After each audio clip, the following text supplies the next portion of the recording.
नक्कीच पाहायचं झालं तर लोकसभा निवडणुकीचा जो प्रचार आहे सुरू झालेला आहे. मात्र उमेदवार हे जे सामान्य नागरिकांच्या घरोघरी पोहोचताना आपल्याला पाहायला मिळतात. पाहायचं झालं तर आपण सध्या आहोत ईशान्य मुंबई मतदारसंघामध्ये. याच मतदारसंघामध्ये काही सामान्य नागरिकांच्या काय प्रतिक्रिया आपण जाणून घेणार आहोत. सर, काय सांगाल? निवडणुकीचा प्रचार सुरू झालेला आहे आणि उमेदवार तुमच्या घरोघरी मतं मागण्यासाठी येतात, आपण काय सांगाल? आता प्रत्येक ठिकाणी तेच चाललेलं आहे. मतदान झालं, मतदानाची वेळ आली, लोकसभेला उभं राहिले, निवडणूक चालू झाली का प्रत्येक आमदार खासदाराला मतदारांचं घर शोधावं लागतं. पण इथे अशी अवस्था आहे की इथे कोणीही नाही. थोडा मतदान घेतं, मतदार मागतो, मतदारासाठी इकडे येतात आणि मागे फिरकून कधीच बघत नाही. हा एवढा जो जलप्रभाचा जो परिसर तुम्हाला दिसतोय, त्या परिसरामध्ये कुठलाही माणूस, कुठलाही नेता, कुठलाही कार्यकर्ता किंवा नगरसेवक देखील इकडे येऊन कुठलं पाहणी करत नाही किंवा कुठलं कामकाज करत नाही.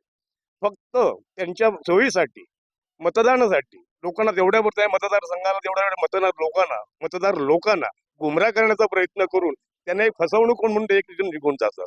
ते परत काय याच्या येण्याचा प्रयत्न करत.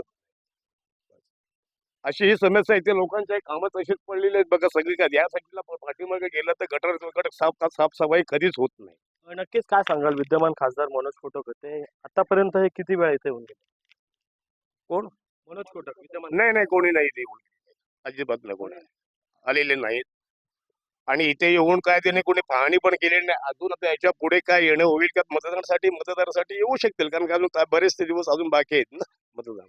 नक्कीच पाहायचं झालं तर आपल्यासोबत बोलण्यासाठी काही महिला ज्या सामान्य नागरिक आहेत. काय सांगाल आपण? निवडणुका सुरू झालेल्या आहेत आणि जे उमेदवार येतात ते तुमच्या घरपर्यंत येतात आणि आपण कशा पद्धतीने जे उमेदवार येतात कशा प्रकारची पसंती देतात? आम्ही उमेदवाराला मत मागण्यासाठी आलं तर मत देतो. मत दिल्यानंतर त्यांनी काहीकडून फिरकून बघत नाहीत, काय नाही.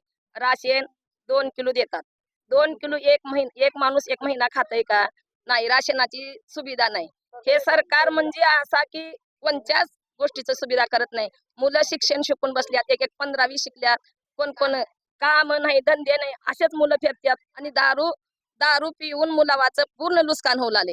ह्या दारूबंदीचं बी ह्या सरकारनं हे करावं लागलं, निर्णय घ्यावा लागत नाही. अरे, आमचे घर एवढे एवढे उंच असलेले ते लादी करून करून करून आमच्या लादीकरण तेवढं रस्त्याच करतात. तळागाळापासून आम्ही सगळं केलेलं आहे. फक्त 4 लाद्या लावलं तर आमचं काही हे होणार नाही. हा, 4 लाद्या लावून जातात, मग त्याच्या पुढे कोणच काय बोलत नाही आणि येतच नाही इकडं. जिवंत आहेत किंवा मेल्यात का होलाले ते काही त्यांनी बघायला येत नाही. आपण काय सांगाल? आपण म्हणजे बघा, इथं श्रावस्ती बुद्धविहार आहे. या परिसरामध्ये भरपूर काय अडचणी आहेत, पण त्या अडचणी करण्यासाठी कोणी येत नाही.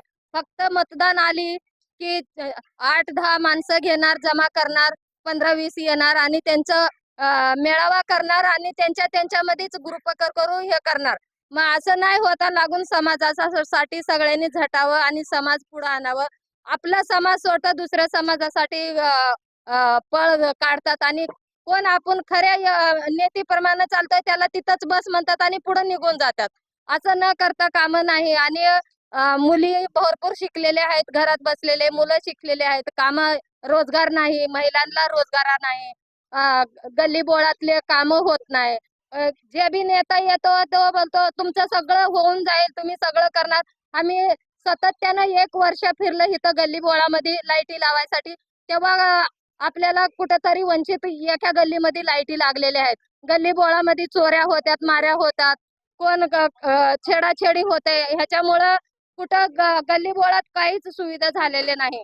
फक्त नेते येतात, निवडून जातात आणि त्यांच्या पातूर गेले की आज या उद्या या असं करतात.